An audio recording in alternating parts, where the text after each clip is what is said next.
Cinema యాక్టర్లుగానో లేదంటే cinema దర్శకులుగానో కొరియోగ్రాఫర్లుగానో ఉన్నంతసేపు వాళ్ళకొచ్చే fame వేరు. రాజకీయాల్లోకి వచ్చిన తర్వాత ఆ ఫేమ్ వేరు. ఓకే. పవన్ కళ్యాణ్ గారు లాంటి వాళ్ళకంటే అది డిఫరెంట్. ఆయన పవర్ స్టార్ కాబట్టి. కానీ ఈ కొరియోగ్రాఫర్ జానీ మాస్టర్ లాంటి వాళ్ళు వచ్చినప్పుడు ఆయన కొరియోగ్రాఫర్ కంటే ఉండడం కంటే ఎప్పుడైతే జనసేనలోకి వచ్చారో రావడం, ఎన్నికలకు ముందు పిఠాపురం నుంచి ప్రచారంలోకి దిగడం, జనసేనకులు రాగానే ఆయన కొంచెం అగ్రెసివ్‌గా జగన్ మీద మాట్లాడడం, ఆ తర్వాత ఆయనకు ఒక పదవి కూడా ఇవ్వడం. అంటే జబర్దస్త్ నుంచి చాలామంది వచ్చారు, ప్రచారం చేశారు. దాంతో పోలిస్తే జానీ అనే ఒక వ్యక్తికి, ఒక కొరియోగ్రాఫర్‌కి ఒక ప్రత్యేక గుర్తింపు అయితే వచ్చింది. ఇప్పుడు ఆయన మీద వచ్చిన లైంగిక వేధింపులు, ఆయన మీద పెట్టిన కేసు చివరికది లవ్ జిహాద్ వరకు వెళ్ళిపోవడం, ఆయన ఒక మహిళని మతం మారాలి అంటూ ఆయన ఒత్తిడి చేశారు అంటూ ఆమె ఫిర్యాదు చేయడం, ఇవన్నీ చూస్తే ఓకే, దాని మీద ఇమీడియట్గా స్పందించారు పవన్ కళ్యాణ్ గారు, ఆయన పార్టీ నుంచి సస్పెండ్ చేశారు అనేది కూడా. కానీ ఎందుకు ఇలాంటివి జరుగుతూ ఉంటాయి? రాజకీయాల్లోకి వచ్చిన తర్వాత మనుషుల్లో మార్పు వస్తుందా, లేదంటే ఆయన సినీ ఫీల్డ్లో ఉన్నప్పటి నుంచే స్టార్ట్ అయినాయి ఇప్పుడు బయటకు వస్తాయా, ఇప్పుడు కేసులు నమోదవుతాయా? ఓవరాల్గా జనసేనకు ఒక మచ్చ తీసుకొచ్చారా జానీ మాస్టర్? ఇదే అంశం మీద చర్చించే ప్రయత్నం చేద్దాం. సార్, ఓవరాల్గా ఈ జానీ గారి వ్యవహారం ఎలా చూడాలి? ఒక కొరియోగ్రాఫర్గా ఓకే, ఆయన ఉన్నప్పుడు అప్పుడు పెద్దగా కూడా ఎవరికి అంత నెగిటివ్ ఫీలింగ్ లేదు, పెద్ద మచ్చలేం రాలేదు. కానీ ఇప్పుడు ఆయనతో పాటు జనసేనకు కూడా ఒక మచ్చ తెచ్చినట్టుగా అవ్వలేదా? ఇప్పుడు జనసేనకి దీనికి ఏం సంబంధం లేదు. అమ్మాయి జనసేన కార్యకర్త కాదు, లేదా ఇది జనసేన కార్యాలయానికి సంబంధించిన వ్యవహారం కాదు.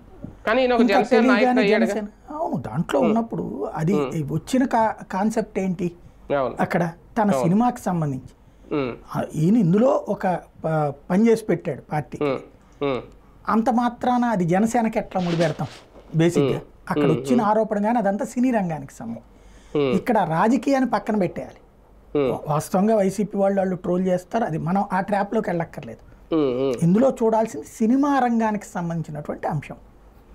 సినిమా రంగంలో ఆడవాళ్ళని విలాస వస్తువుగా చూస్తారు, లేదా వాళ్ళని లైంగికంగా వినియోగించుకోవడానికి ఎక్కువ ప్రయత్నిస్తారు, ఫ్లర్టింగ్ చేయటం, లేదా వాళ్ళని కమిట్మెంట్ అడుగుతారు అన్నటువంటిది ఇవాళ మనం కాదు చెప్తోంది. ఆయా మహిళలే బయటకు వచ్చి అనేక మంది హీరోయిన్స్ దగ్గర నుంచి, యాక్ట్రెస్ల దగ్గర నుంచి రోడ్డు మీదకి వచ్చి మాట్లాడారు. చివరికి మొన్న కేరళ లాంటి చోట్ల హేమా కమిషన్ వేస్తే అనేక మందిది బయటకు వస్తే ఏకంగా మోహన్ లాల్ లాంటి వాళ్ళు రాజీనామానే చేసినటువంటి పరిస్థితి. తమిళనాడు చూసాం, ఆంధ్రప్రదేశ్లో అప్పట్లో ఇట్లాంటిదే శ్రీరెడ్డి లాంటి వాళ్ళు ఆరోపిస్తే పవన్ కళ్యాణ్ సీరియస్గా స్పందించినటువంటి ఉదంతాలు చూసాం.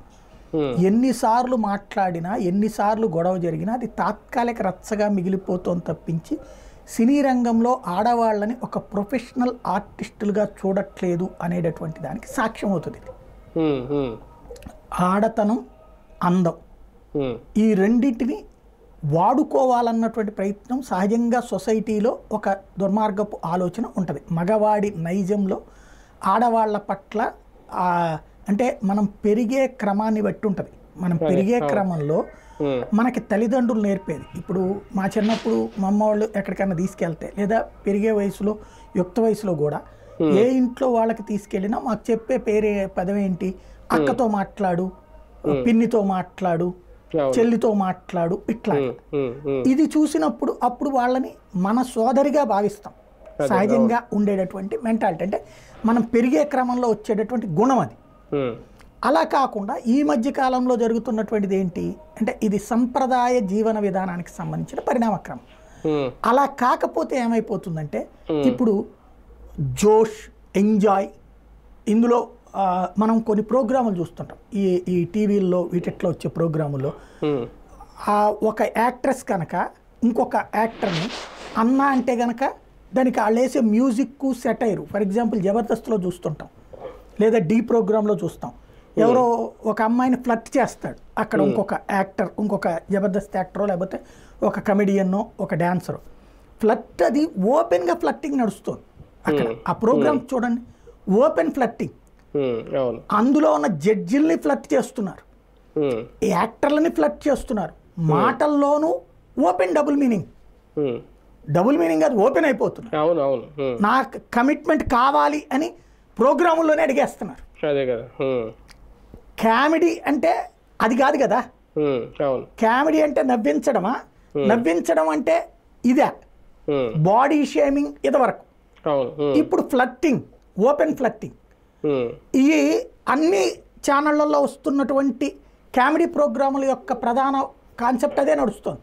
ఉమ్, ఆడవాళ్ళని అక్కడ ఓపెన్గా అయిపోతున్నారు అక్కడ. ఈవెన్ పాపం అక్కడ ఉన్న మహిళా జడ్జీలు కూడా కొంతమంది అయితే సరదాగా నవ్వేస్తూ వాళ్ళు కూడా మాట్లాడేస్తున్నారు అదే తరహాలో. లేదా బయటికి ఇక తప్పదు కాబట్టి ఆ ప్రోగ్రాం జడ్జిగా కాబట్టి లోపల బెగబట్టుకుని పైకి నవ్వుతున్నారో తెలియదు. అదే కదా. ఆ ఓపెన్గానే కమిట్మెంట్ అడుగుతున్నారు. ఇక్కడ ఆ ఫీల్డ్కి వచ్చింది ఆ దరిద్రమే కదా కమిట్మెంట్ వ్యవస్థ. అంటే నేను నీకు అవకాశం ఇవ్వాలంటే నువ్వు నాకు లొంగు, నువ్వు నన్ను సుఖపెట్టు, నువ్వు నన్ను నీలాగా ఎంతోమంది పెట్టాలి నన్ను, నేను మీరు సుఖపెట్టిన తీరును బట్టి మీకు అవకాశాలు ఇస్తాను అనేది ఎవడి చేతిలో పవర్ ఉంటుందో అక్కడ వాడి చేతిలో ఉంటుంది. అందరి దగ్గరికి బోరీళ్ళు.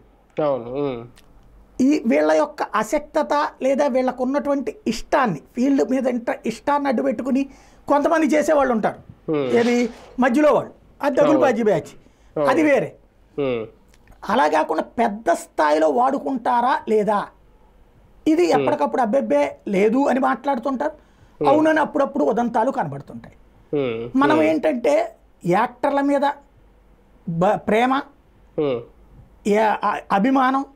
అభిమాన సంఘాలు వీటిట్లో ఉన్న వాళ్ళు తన కుటుంబంలో ఏదైనా ప్రాబ్లం వస్తే మాట్లాడరు, అప్పుడు రెచ్చిపోతారు. అదే ఇట్లాంటివి వచ్చినాయి అనుకోండి అమ్మాయి క్యారెక్టర్ ఈ టైప్లో మాట్లాడతారు. అయితే ఇక్కడ అమ్మాయిలు ఆలోచించుకోవాల్సిన ఒక పాయింట్ ఉంది. నీ మీద అత్యాచారం జరిగితే 5 సంవత్సరాల నుంచి అని పెట్టింది కంప్లైంట్. 5 సంవత్సరాలు నిన్ను ఎవడు కమిట్ అవ్వమన్నాడు? కాళ్ళు ఎరగొట్టు చెప్పుచ్చు కొట్టి బయటికి రా, అది చేయలేదు కదా. అక్కడ వీటిట్లలో అనుమానాలకి తావిస్తుంది. ఈ అమ్మాయి అనేక అవకాశాలు పొందింది ఆయన ద్వారా, అంటే కమిట్ అయ్యింది, దాన్ని ఇప్పుడు అత్యాచారం అంది. కమిట్ అయింది అన్నది అక్కడ పాయింట్. ఆయన కమిట్మెంట్ అవ్వలేదంటాడా రేపొద్దున తెలియదు మనకి. అమ్మాయి చెప్పినటువంటి ఎఫ్ఐఆర్ పరంగా చూస్తే తనను అత్యాచారం చేసి లోపరుచుకున్నారు, అనేక సార్లు తనని అలాగే చేశారు, అంగీకరించినప్పుడు తలని గోడకేసి కొట్టారు, అట్లాగే మతం మారమని ఒత్తిడి తెచ్చారు, మతం మారి పెళ్లి చేసుకోమని చెప్పి. అంతవరకు ఇందులో ఈ కోణాలన్నీ హైలైట్ చేసింది. అంటే తను దాన్ని బట్టి అర్థమవుతున్నది ఏంటంటే కమిట్ అయ్యింది అతనితో. అది మొదట ఎవరు కూడా ఇష్టపడి వెళ్ళాలని అనుకోరు, ఛాన్సెస్ కోసం జరిగి ఉండొచ్చును, లేదా అతను భయపెట్టి చేసి ఉండాలి. భయపెట్టి చేసినప్పుడు అప్పుడే కంప్లైంట్ ఇవ్వాలి. అలా చేయకపోవడం ఒకసారి అంటే ఒకసారికి ఇవ్వాలి నువ్వు కంప్లైంట్. ఇన్నిసార్లు జరిగాక కూడా కంప్లైంట్ ఇవ్వలేదు అంటే 5 ఏళ్ల తర్వాత, అది కూడా జానీ మాస్టర్ నుండి దూరం అయిపోయిందట ఇప్పుడు. కానీ తనకు అవకాశాలు రావట్లేదట, అది జానీ మాస్టర్ ఆపుతున్నాడట. అందువలన ఇప్పుడు అమ్మాయి కంప్లైంట్ చేసింది. ఇందులో ఇంకొక కుట్ర కనబడుతున్నది ఏంటంటే అమ్మాయి ఇంటి ముందు ఎవరో పార్సిల్ పెట్టారట, ఇందులో నీకు పుట్టబోయే మగబిడ్డకి అభినందనలు, జాగ్రత్తగా చూసుకొని ఉందంట. అంటే అది ఎవడో పెట్టాడంటే అర్థం ఏంటి? సంథింగ్ అక్కడ వాళ్ళ మధ్యన డిస్ప్యూట్స్ ఉన్నాయి. ఇక్కడ నాకు అర్థమైనంత వరకు ఏంటంటే వాళ్ళ మధ్యన కమిట్మెంట్ నడిచింది. కమిట్మెంట్ టైంలో అమ్మాయి యాక్సెప్టబుల్, ఆయన యాక్సెప్టబుల్. ఆ తర్వాతన ఇప్పుడు అవకాశాలు వేరే, ఈ అమ్మాయి స్వతంత్రంగా బతకాలనుకుంటున్నట్టుంది. ఎవరికైనా ముందు ఇప్పుడు ఒకప్పుడు ఆయన ఎవరు మొన్న మధ్యన గుండె ఆయన చనిపోయాడు కదా, డ్యాన్స్ మాస్టర్ రాకేష్ మాస్టర్ ఎవరు, ఆ మాస్టర్ శిష్యులే కదా వీళ్ళందరూ, శేఖర్ మాస్టర్ ఇట్లాంటి వాళ్ళందరూ ఆ తర్వాత కాలంలో ఆయన దగ్గర కొరియోగ్రాఫర్లు, వీళ్ళు కొరియోగ్రాఫర్లు అయ్యారు. ఇండస్ట్రీలో ఒకప్పుడు వర్మ దగ్గర చేసిన రాజమౌళి ఇవాళ నెంబర్ 1 డైరెక్టర్. అట్లాగే ఇండస్ట్రీలో ఒకప్పుడు ఒకళ్ళ దగ్గర చేసిన వాళ్ళు తర్వాత స్వతంత్రత కోరుకుని ఎదుగుదారు అనుకుంటారు. ఎదిగిన వాళ్ళు ఉన్నారు, 100కి 10 మంది ఎదుగుతారు, 90 మంది బాగానే ఎదిగిన వాళ్ళు ఉన్నారు, ఎదగిన వాళ్ళు ఉన్నారు. ఎదిగిన వాళ్ళని స్ఫూర్తిగా తీసుకుని ఇంకోళ్ళు ఎదగాలని కోరుకుంటారు. ఇప్పుడు ఒక ఆనీ మాస్టర్ లాంటి వాళ్ళని చూసినప్పుడు ఈ అమ్మాయి లాంటి వాళ్ళకి ఎదగాలని కోరుకుంటారు. అలా ఎదగడానికి ఇక్కడ ఈయన అడ్డుపడుతున్నది. నేను ఈవేళ కొన్ని యూట్యూబ్ ఛానల్స్ వాళ్ళు పెట్టిన వీడియోలు ఆయన ఆన్సర్ ఇది అని చెప్పినప్పుడు నేను అవి చూస్తే అవి కొత్త వీడియో కాదు, గతంలో ఇట్లాంటి ఎలిగేషన్స్ వచ్చినప్పుడు ఆయన చెప్పిన ఆన్సర్స్. దాన్ని బట్టి అర్థమైంది ఏంటంటే 2 తెలుగు యూనియన్ల మధ్యన గొడవ నడుస్తుంది, డాన్సర్స్ యూనియన్స్. ఒకప్పుడు ఫైటర్ల యూనియన్ వీటి మధ్యన గొడవలు నడిచాయి. తమిళనాడులో అంటే మన తెలుగు సినిమాని తీస్తే తమిళ వాళ్ళని ఫైటర్లుగా పెట్టుకున్నప్పుడు మన తెలుగు ఫైటర్లు గొడవ చేస్తే వీళ్ళని నువ్వు పెట్టుకున్నా పెట్టుకోపోయినా సరే వీళ్ళకి ఇంత డబ్బులు ఇవ్వాల్సిందే అని ఒక షరతు కాన్సెప్ట్ తెచ్చేశారు. ఇప్పుడు ఒక సినిమా తీస్తే రెండుటికి డబ్బులు ఇచ్చుకోవాల్సిందే, నువ్వు ఫైట్ వాళ్ళతో వాడుకున్నా వాడుకోపోయినా సరే. అట్లాగే డాన్సర్లకు సంబంధించి ఇక్కడ ఆంధ్ర తెలంగాణ ఫీలింగ్ ఏదో వచ్చింది. ఈయన ఏదో తెలుగు డాన్సర్ల అసోసియేషన్ అవతల తెలంగాణ డాన్సర్ల అసోసియేషన్ మధ్యన ఏదో వివాదాలు వచ్చినాయి అట. ఇంకోటి ఇప్పుడు ఎక్కువ మంది వెళ్ళిపోయినట్లని ఇట్లాగంటే ఇతర రాష్ట్రాల నుంచి వచ్చిన డాన్సర్లు ఎక్కువ. ఇప్పుడు ఈవెన్ మీరు డీలో వాటిట్లో చూసినా కూడా ఇతర రాష్ట్రాల నుంచి వచ్చిన డాన్సర్లు ఎక్కువ కనబడతారు. ఆ వెనకాల డాన్సర్లు వీళ్ళందరూ కూడా వీళ్ళందరికీ వీళ్ళు ఏదో యూనియన్ లో కార్డులు ఇస్తారట. ఆ కార్డులు ఇచ్చిన తర్వాత కార్డు లేని వాళ్ళని వీళ్ళు తీసుకుంటున్నారట ప్రోగ్రాముల్లో. అలా తీసుకున్న దాన్ని అబ్జెక్ట్ చేస్తున్నారు ఈయన అసోసియేషన్ ప్రెసిడెంట్ గా. దాని వలన అక్కడ రెండు గ్రూపుల మధ్యన ఏదో క్లాష్ నడుస్తుంది. ఈ అమ్మాయి బయట నుంచి వచ్చిన డాన్సర్ కదా, ఇప్పుడు తెలుగు డాన్సర్ అనాలా లేదా డాన్సర్ల తెలుగు అసోసియేషన్ మెంబర్ అయిందో ఏంటో తెలియదు కదా అమ్మాయి డీటెయిల్గా మాట్లాడితే తప్పింది. దాన్ని బట్టి అర్థమవుతున్నది ఏంటంటే సంథింగ్ ఎక్కడో ఈ అమ్మాయికి ఛాన్సెస్కి సంబంధించి అట్లాగా, అంటే మా మెంబర్షిప్ లేదు కాబట్టి మీరు ఇవ్వడానికి వీలేదని నేను ఏమన్నా అడ్డుపడి ఉండాలి. ఈ అమ్మాయి ఇప్పుడు కొరియోగ్రాఫర్ కాబట్టి అవును, కారణం ఏదైనా లైంగిక దాడి అనేది అయితే ఖచ్చితంగా దాన్ని తప్పే, కమిట్మెంట్ అని పేరు పెట్టినా దానికి ఇంకోటి పేరు పెట్టినా అన్ని క్రాఫ్ట్లు ఇటువంటి వేధింపులు ఉన్నాయి అన్నట్టుగా ఇక్కడ బయటపడుతుంది. ఇంతకుముందు ఒక ప్రొడ్యూసర్ ఒక హీరో దగ్గర నుంచి కమిట్మెంట్ అడిగేవారని గతంలో ఎవరు చేసినా, చిన్మయ్య అనే ఆమె బయటకు వచ్చారు అప్పట్లో, లేదంటే శ్రీరెడ్డి లాంటి వాళ్ళు చేసి. ఇప్పుడు కొరియోగ్రాఫర్లో లేపొద్దున్న ఇంకా కింది స్థాయి చాలా క్రాఫ్ట్లు ఉంటాయి కదా, అందులో ఇవన్నిటిలో కూడా ఇలాంటివి ఉంటాయా అనేది ఇప్పుడు వస్తున్న డౌట్. ఇలాంటివి చూస్తూ ఉంటే 24 క్రాఫ్ట్స్ ఉన్నాయి. ప్రతి క్రాఫ్ట్లోనూ ఈ సమస్య ఉండొచ్చు, కాకపోతే ఇందులో మగవాళ్ళకి ఏమి ఇబ్బంది ఉండకపోవచ్చు కదా, అమ్మాయిలకే ఇబ్బంది అవుతుంది. అంటే సినీ రంగం అనేటటువంటి దాంట్లో వాస్తవంగా ఒకప్పుడు మీరు గుర్తుకు తెచ్చుకుంటే అక్కినేని నాగేశ్వరరావు ఇట్లాంటి వాళ్ళు అప్పట్లో ఆడపాత్రలు వేసేవాళ్ళు. అప్పట్లో పాత సినిమాలలో మన తాతల నాటి సినిమాల్లో చూస్తే ఆడపాత్రలు మగవాళ్ళు వేసేవాళ్ళు. ఎందుకని? ఈవెన్ నాటకాల్లో కూడా ఎందుకని అంటే ఈ సమాజం ఇందుకు అంగీకరించేది కాదు, వాళ్ళని అలాగా ఈ రంగానికి యాక్టర్లుగా అంగీకరించేది కాదు.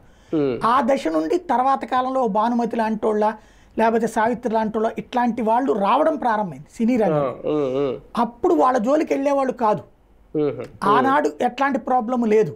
ఆనాడు ఇంకా ఈవెన్ చిరంజీవి ఈ టైంలో కూడా వీళ్ళు హీరోలు కృష్ణ చిరంజీవి ఇట్లాంటి వాళ్ళు ఉన్న రోజుల్లో కూడా ఇట్లాంటి ఎలిగేషన్స్ రాలా పెద్దగా. అయితే గీతే 2 పెళ్లి చేసుకున్నారు ఇట్లాంటివి వచ్చినాయి, కమల్ హాసన్ అయినా కృష్ణదైనా ఇట్లాంటి. అంటే అదే నటీలు నచ్చినప్పుడు పెళ్లి చేసుకోవడం ఇట్లా జరిగింది. కానీ కేవలం ఇట్లాంటి కాన్సెప్ట్తో అంటే ఆడవాళ్ళని విలాస వస్తువుగా తమ కోరిక తీర్చే వాళ్ళుగా చూడాలని కోరుకున్నట్టుగా అప్పుడు కనిపించలే. ఈ 15-20 ఏళ్ల నుంచి జరుగుతున్నది సినీ రంగం ఆత్మశోధన చేసుకోవాలి. ఎందుకంటే ఇవాళ మనం ప్రపంచ స్థాయికి ఎదుగుతున్నాం. ప్రపంచ స్థాయి సినీ రంగం కింద మనం తయారవుతా ఇవాళ ఇందులోకి ఫిల్మ్ ఇండస్ట్రీలో ఉన్నటువంటి వాళ్ళ కూతుళ్ళు కూడా వస్తున్నారు కదా, మహిళలు కూడా వస్తున్నారు కదా. కానీ ఎవరు హీరోయిన్లుగా పెట్టట్లేదు, ఒక్క మోహన్ బాబు గారు అమ్మాయి తప్పించి. వాళ్ళు కనుక ఎక్కువ మంది వచ్చి ఉంటే వాళ్ళ జోలికి వెళ్ళరేమో, వెళ్ళరేమో కాదు, వెళ్ళే ధైర్యం చేయరు, తాట తీస్తారు కాబట్టి. తమ బిడ్డల్లాగానే మిగతా నటులంతా మిగతా 24 క్రాఫ్ట్స్ అని నటులందరూ భావిస్తే 24 క్రాఫ్ట్స్ వాళ్ళు భావిస్తే ఈ సమస్య రాదు. తమ బిడ్డల లాంటి వాళ్ళే అని ఎవరైనా భావిస్తే ఏ ఒక్కళ్ళు కూడా ఈ తప్పుకు పాల్పడరు. అలా రావాలి అనేది చూడాలి. ఇక్కడ ఈ కేసులో మరో అంశం సార్, నిజంగా లవ్ జిహాదీ లాంటి అంశం ఉందా? ఇది కూడా ఒక కుట్రేనా? ఆయన మతం మారితే పెళ్లి చేసుకుంటారన్న ఒక రకంగా అది కూడా తప్పే కదా. అది ఖచ్చితంగా అవుతుంది. అది అమ్మాయి చెప్పింది దాంట్లో వాస్తవం, మనం జడ్జిమెంట్ ఇవ్వలేం. కానీ అమ్మాయి చేసింది ఆరోపణ కాబట్టి ఖచ్చితంగా సంథింగ్ ఏదో ఫేస్ చేసిందా లేకపోతే కుట్రపూర్తంగా పెట్టిందా అనేది పోలీసులు తేల్చాలి. మనం అది తేల్చకుండా అమ్మాయిని నిరపరాధం లేవు, అలాగే ఆయన్ని దోషిగానే అంటాం, కేసు పెట్టబడింది కాబట్టి. కానీ ఆయన్ని నిరపరాధి అనలేం, అలాగని నేరస్తుడు అనలేం. నేరస్తుడు వేరు, దోషి వేరు. ఇప్పుడు అభియోగం ఎదుర్కొంటున్నాడు కాబట్టి దోషి అవుతాడు. నేరస్తుడు అంటే ఆ నేరం నిరూపించబడినప్పుడు అయ్యేది. కాబట్టి అది భవిష్యత్తులో పోలీస్ ఇన్వెస్టిగేషన్లో వాళ్ళు పెట్టే ఛార్జ్ షీటు ఆ తర్వాత జరిగే దాన్ని బట్టి తేలుతుంది. ప్రస్తుతం అట్లాగుందంటే అందులో అమ్మాయి చేస్తున్న ఆరోపణ చాలా కీలకమైంది. జానీ మాస్టర్ వాళ్ళ ఆవిడ కూడా ఇట్లాంటిది పాల్పడింది అన్నటువంటి అవును. అది ఇప్పుడు సమాధానం చెప్పాల్సింది ఆ కుటుంబం. వాళ్ళు ఏం చెప్తారో మాట్లాడేదాకా ఇది అదేది యూనియన్ల మధ్య గొడవలో కావాలని ఇరికిస్తున్నారా, అంటే ఈయనతో తిరిగిన అమ్మాయితోనే ఇరికిస్తున్నారా, లేకపోతే రేప్ జరిగిందా, లేదా కమిట్మెంట్లు నడిచినాయా, ఇవన్నీ తేలాల్సిందల్లా నోర్లు ఇప్పిన తర్వాత కాదు. వాళ్ళు ఏదో ఒకటి సమాధానం చెప్పుకోవచ్చును, కానీ ఫైనల్గా పోలీసులు ఇన్వెస్టిగేషన్ ఏం తేలుస్తారో చూడాలి. ఒక రకంగా వేగంగా స్పందించారా పవన్ కళ్యాణ్ గారు ఇన్ సస్పెండ్ చేసే విషయంలో? ఖచ్చితంగా వైఎస్ఆర్ కాంగ్రెస్ పార్టీ ఈ విషయంలో ఆత్మవిమర్శ చేసుకోవాల్సింది ఏంటంటే ఈ ఇద్దరిని చూడాలి. మొన్న ఆదిమూలం గారి మీద ఆరోపణ రాగానే తెలుగుదేశం సస్పెండ్ చేసింది, అలాగే ఇప్పుడు ఈయన మీద రాగానే సస్పెండ్ చేసి చర్య తీసుకున్నారు. ఇది వైఎస్ఆర్ కాంగ్రెస్ పార్టీ చేయకపోవడం వల్లగా దువ్వాడ శ్రీనివాసోదంతా ఇప్పుడు కూడా మళ్ళీ మొన్న మీటింగ్ కూడా వచ్చాడు ఆయన అనంతబాబుదంతం. కాబట్టి ఆ వైఎస్ఆర్ కాంగ్రెస్ పార్టీ ఆ విషయంలో ఆత్మసాధన చేసుకోవాల్సి ఉంది వీళ్ళని చూసి. ఇక్కడ స్పీడ్గా యాక్షన్ ఉంటుంది కూటమిలో ఏ పార్టీ అయినా ఒక రకంగా. రైట్. మొత్తానికి జానీ మాస్టర్ కేసు వ్యవహారం ఎటు వెళ్తుంది అనేది జనసేన పార్టీ అయితే ఒక రకంగా క్లియర్ కట్గా చెప్పేసుకుంది, ఇటువంటి వాళ్ళని మేము ఎంకరేజ్ చేయమనే దాని అర్థం సస్పెండ్ చేసేసారు. ఇంకా సినీ రంగానికి సంబంధించి కొత్త కొత్త అనుమానాలు అయితే తెర మీదకి వస్తున్నాయి ఈ కేసు వ్యవహారంతో. ఆయన బయటకు వచ్చి మాట్లాడతారా, ఇంకా క్లారిటీ ఏమైనా వస్తుందో చూద్దాం.